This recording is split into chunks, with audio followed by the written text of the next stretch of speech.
So let's talk again about risk stratification, because we got to now pick those patients that are going to do best and then decide that those are the ones we're going to triage to this new system. So if you want to determine the severity of the infection, how do you do that? What are the laboratory tools you're going to use? How do you set about stratifying these folks? So, well, I would expect someone with, so people with abscess sometimes don't have any systemic symptoms or signs, as you know, and so as I mentioned earlier, just drainage is fine. If they have a huge abscess, some of those patients may need to be admitted because there needs to be a surgical procedure that's more than just bedside. But most of those can be drained in the emergency department and they're fine. People with cellulitis, they very often have fever and they have some leukocytosis, and I would expect that. But when they become hemodynamically unstable, for example, so they have slight hypotension, and you know, this in an older person, even 110/80 could be a slight hypotension when they're very tachycardic.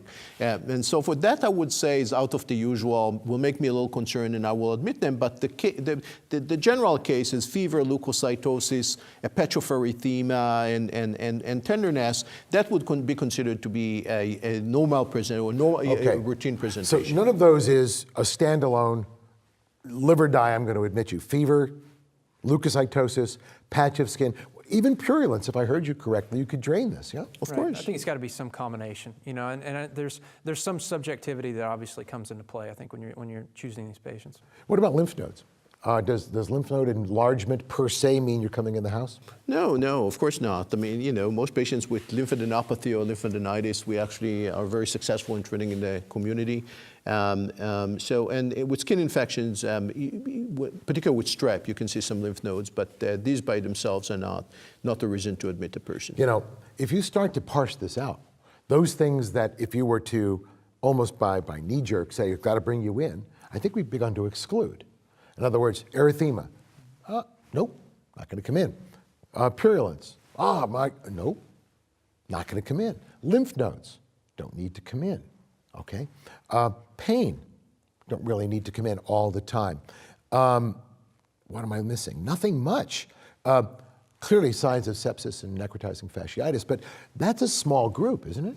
Well, exacerbated comorbidities. You know, people infection causes a fever, causing tachycardia, and then your ischemic heart disease out of control and all of that. That's obviously a reason to be concerned. Okay, so somebody coming in with tachycardia, fever, ST elevations, and chest pain, he's coming in. He's coming in because he's got about a million things to come in for. Yes. But not necessarily a priori because of the infection. No, I would agree. I mean, and again, as the survey found, almost half of the patients who actually get admitted for the sole reason of the need for IV therapy and not for monitoring. Let me ask you an unfair question then.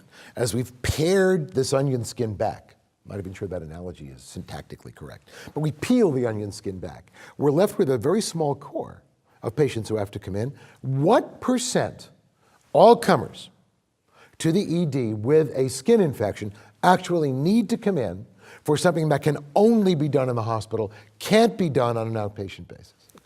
It's hard for me to say. I would say half. Half? I would say half. I would be even more aggressive than that. I think it's a pretty small number. I really do. I think when you really, as you said, peel back that onion, you evaluate those patients, small amounts of comorbidities, mainly IV therapy.